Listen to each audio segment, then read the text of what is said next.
8th-ranked BYU travels to play 9th-ranked Texas Tech. We have a top 10 Big 12 matchup on our hands this Saturday, noon Eastern time, 11 a.m. local time on ABC. Texas Tech is 8-1, 5-1 in conference play, and BYU is 8-0, 5-0 in conference play. Tech is the favorite here by 10.5 points. They are the hotter team, given they have put on a good win streak in response to that Arizona State loss. BYU's coming off a bye, though, and that coaching staff is one to not trifle with. This channel will make you a college football expert and help you enjoy watching games and make more accurate predictions. So what are you waiting for? Like, subscribe, ring the notification bell, comment your thoughts, and watch the video all the way through so that you can get the full package. And check the description and pinned comment for more ways to help yourself and this channel. When they have adequate time to prepare. Look at their resume. Is this a team that I will power rate top 10? Hell no. But is this a team that I would be scared of no matter who I was if I had to play them? With rare exception, as in, the exception of the top teams of the sport. Oh yeah. I, for context, am a Michigan fan. I would not want to play BYU when they had a bye. Even if they traveled to Ann Arbor, would not want to face that staff. But just, no. Like, thank you, no thank you. Go away. This team has, whether it's close wins over Colorado or a close win over West Virginia, where they were ahead for 14, 21 points for much of the game, but could never pull away beyond that. Close win at Arizona, close win over BYU, close win over Iowa State. They're the close win king. They keep winning. They're the Iowa of the Big 12, and that's a compliment. Much like Iowa, they can run the ball, they have a gutsy mobile QB, and Jay Hill commands an awesome defense for the Cougars. This is their toughest test yet, and thankfully, they got a bye sandwich in between that emotional great win over Iowa State from 2 Saturdays ago before this game to prepare. For Texas Tech, they have had blowout win after blowout win after blowout win. Every game they have played in, they have won by 20 or more points outside of that loss to Arizona State where they nearly came back and won. That was with a backup QB, and Arizona State had their starter in Sam Leavitt healthy. They no longer do, and yet they just won a game with Jeff Sims at quarterback. That's a credit to Kenny Dillingham and his staff. So they lost to one of the best staffs in the Big 12 with, when healthy, one of the better rosters on the road with a backup QB. And they nearly won.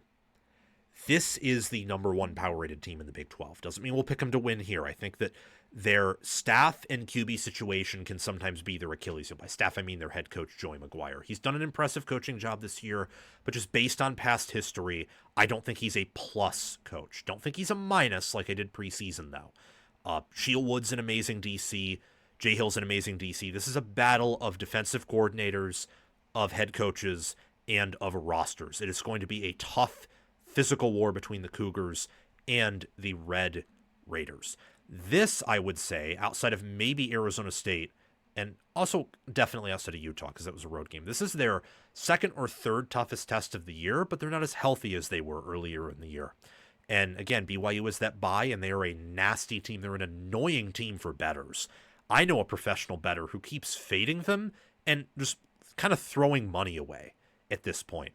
At some point, though, I mean, given trends, if you're extremely successful against the spread, eventually you will not cover. BYU cannot afford that this Saturday, as they are 10.5 point underdogs.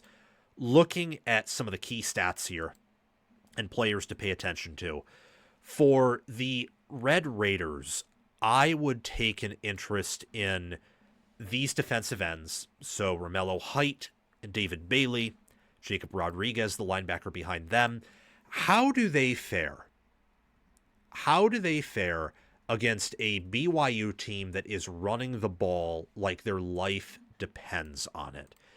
BYU offensively is a very impressive team in terms of their ground game. I mean, I have been impressed with how they have been able to win close games, in part because, they average 5.7 yards per carry. They have a 0.16 EPA plus EPA per rush attempt. They have a 45.8% success rate, and they're in the top 25 of havoc rate allowed defensively. Great O-line. Bear Bachmeier's done a phenomenal job as a, I believe, true freshman quarterback. Yes. And then their center, Bruce Mitchell, he commands a great offensive line. So how does Texas Tech's defense, Shieldwood commanding the number one defense in terms of efficiency and in terms of adjusted EPA per play allowed? I still think Ohio State's the number one defense, but the fact they're number one in multiple statistical categories is impressive. How do they handle this BYU offense? As for the Texas Tech offense here, Morton should be healthy. If not, you're going to rely on Mitch Griffiths. Howard Sampson and Jacob Ponton are one of the more impressive tackle duos in America, and they technically both could return next year, along with Sheridan Wilson, their center. Davion Carter, Will Jados, it's one of the best O-lines in the Big 12, that's for sure. And with Coy Eakin and Cameron Dickey, Jacoby Williams, who will both return next year, they're true sophomores. I mean, this is a Texas Tech team who's not just winning for this year, but if they can win the Big 12 this year, reach the playoffs, maybe compete there, even win a game, you're talking about a team next year that is going to return a lot offensively. And then defensively, Ben Roberts, John Curry, Bryce Pollock, Brennan Jordan, A.J. Holmes Jr., and basically their entire two-deep defensively comes back. And they'll probably get transfers too, with the money they have, and they're bringing in some highly touted recruits too. So that offense is going up against a BYU defense that, again, is commanded by Jay Hill, a wonderful defensive coordinator who I have tremendous respect for. Whether it's John Tomopeo or Keanu Tanuvasa, their defensive tackles, and behind them they have Justin Kirkland, Anisi Purcell, Viliami Poua. I'm not the best at pronouncing these names, but I think I'm, hopefully, let me know if I'm not doing a okay job. But if I am, let me know down in the comments section below. Isaiah Glasker, you got Tanner Wall, Therian Alexander III. It's a mean defense. It's clutch. They make the plays when necessary, and they're a good unit overall. What I'm curious to see is that BYU has been winning in close games. Tech has been winning in blowouts. And their only loss is to an Arizona State team on the road who, when they play to their ceiling, they're really, really good. So can BYU have the coaching performance of their life, and is Texas Tech going to show up without playing an inspired effort? My answer to that is no. That's not very realistic. So I believe outside of staff, everything goes Tech's way. The pass defense, the run defense, the pass offense, the rush offense, and the overall team. I think BYU is a better staff, or at least their head coach is better than Texas Tech's head coach. But in this instance, that won't be enough. I like Tech big here. I like them to come out and be angry. They know this is going to be nationally televised. It's a top 10 game. Everyone will be paying attention to it. They will want to show out, and they will want to dominate. And I think they will. I think that, like with Iowa, when you play a team where the roster's better than yours and you're on the road, it's a bad combo. Bad combo. I've seen Iowa, they have a chance against Michigan in the Big Ten title game. They play it close. Michigan shuts them out or wins by 40. Maybe they have a chance to play it close with Ohio State on the road. No. Maybe Penn State. No. On the road. They beat them this year. But you get the point. I don't hate BYU. I actually think it's cool that they're 8-0. And I think that they will win some more games than this one.